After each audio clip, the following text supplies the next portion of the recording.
ายดีเพื่อนๆทุกคนวันนี้เราก็พามาพุกพักตามเคยเนาะมื้อเช้านี้เราก็มาพุกพักแรงก็มาพุกพักวันนี้อากาศดีอยู่วันนี้นะส่งคือฝนจะตกอยู่เดี๋ยวฟ้ามืดมาแล้วเดินมูพุกมากันเลย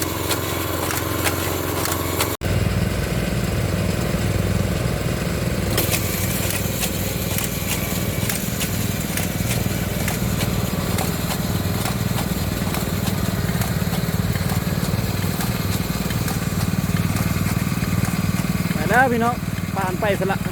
รถนะ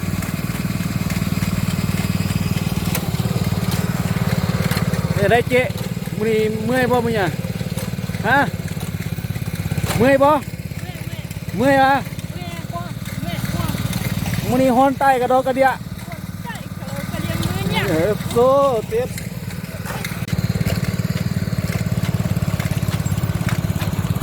จับกองย่างพี่น้องเอ้ยไปลุ่มบุระ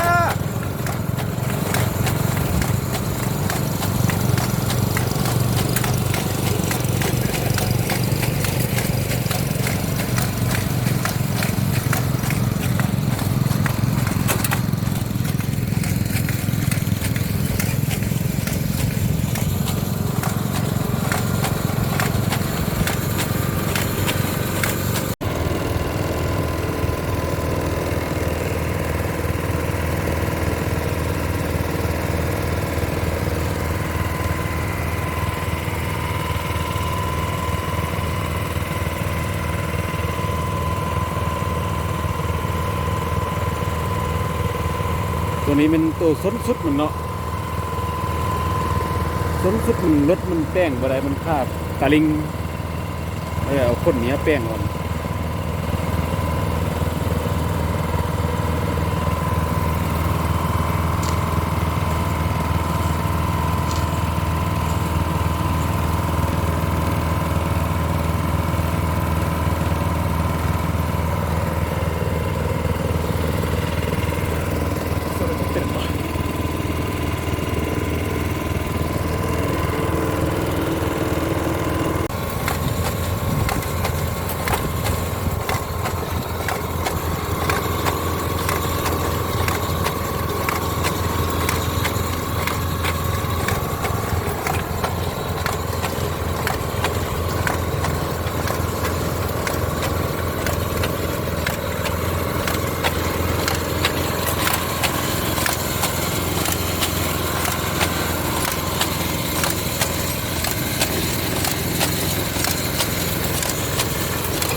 เรากำลังปั้นเฮ็ดคล้องเนาะ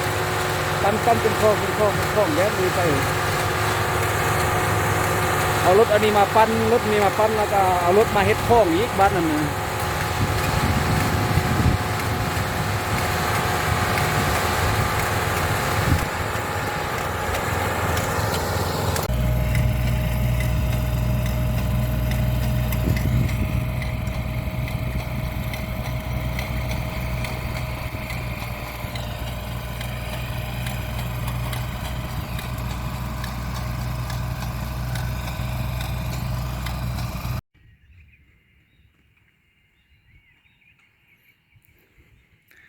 พักผ่อนนะพี่น้อง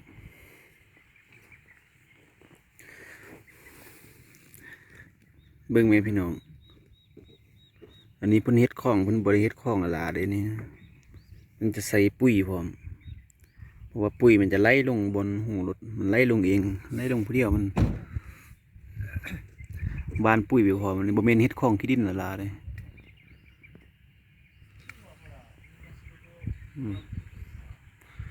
อย่างซ้ำนี้เลยพี่น้องทั้งหมดมีอะไรมี30 กว่าเฮกตาร์บ่เดี๋ยวส่วนมันนานปลูกแล้วหมดแล้วอันตัดก็ตัดอันยังบริปลูกก็ยังแต่ซ้ำนี้ละเลยปลูกซ้ำมื้อนี้แล้วก็อีหมด แล้วก็สิเป็ดปลูกลืมขึ้นอันโตตัดก่อนปลูกอีกลืมรอบหนึ่งพอดีตกอยู่เดือน 11ก็พอดีเก็บเกี่ยวแล้วหมดเพราะว่าเดือน 12มันจะมีหิมะตกหลายแล้วมันจะเฮ็ดงานบ่ได้ปลูกผักกะหล่ำบ่ได้เพิ่นจะพักผ่อน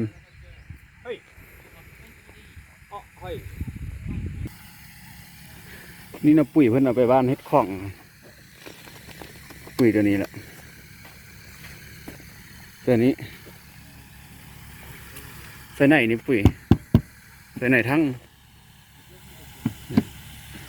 ใส่ในทั้งแล้วมันก็จะไล่ลงมาตามท่อนี้ไล่ลงมาผู้เดียวมันเป็น3 ของ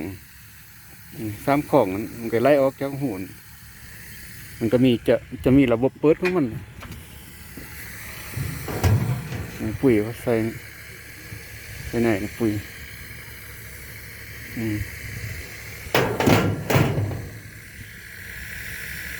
ตัวนี้จะตกแต่งของ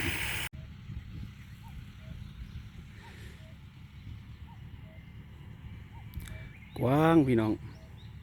ทางเทิงคุณกระเมียนเลยนะขึ้นไปจำปลาเทิงหมดแล้วตัวนั้นเขาปลูกแล้วตัวนั้นนะตัวนั้นจะมุ้งประมาณเดือนเก่าเดือน8ได้ตัดเดือน8ตอนนี้เขากำลังพักผ่อนเนาะประมาณ20 นาทีวันนั้นละอันนี้เป็นส่วนเขาเจ้าเนาะนี่เขาก็เจ้ากำลังสีดฝุ่นให้มัน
แล้วพี่น้องมื้อนี้นะเรื่องอันหนึงคือว่าแล้วมื้อเดี๋ยวมื้อหน้าไปต่อมื้อนี้เฮาก็สิเลิก3:30เบียร์พักหมดเดี๋ยวมันร้ายมาก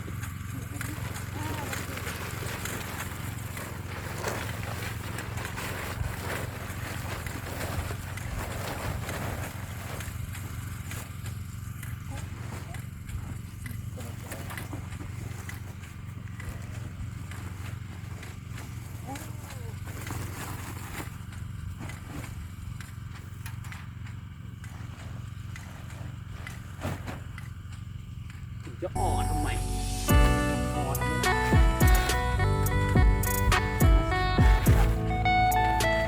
Anladım. Yapacağım onu. Bilmem öyle.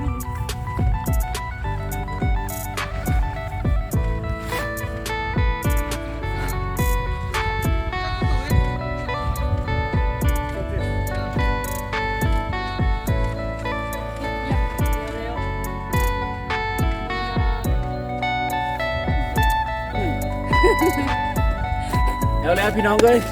เลิกมื้อนี้นะเอาสิเลิกมื้อเนี่ย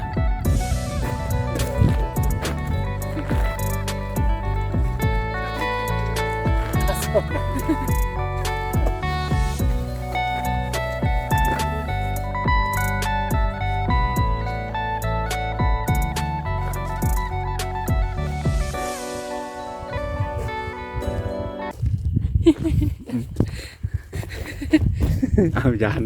จ้า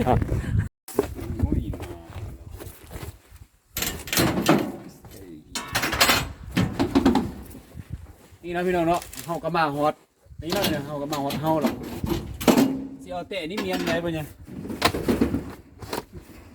เอาแต่นี่เมียนไว้แล้วก็เฮาก็สิเลิกนี่นะ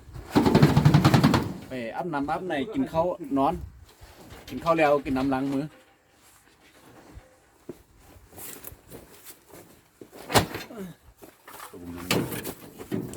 คลิปนี้เฮาก็สิปิดคลิปไปซ้ำนี้เนาะ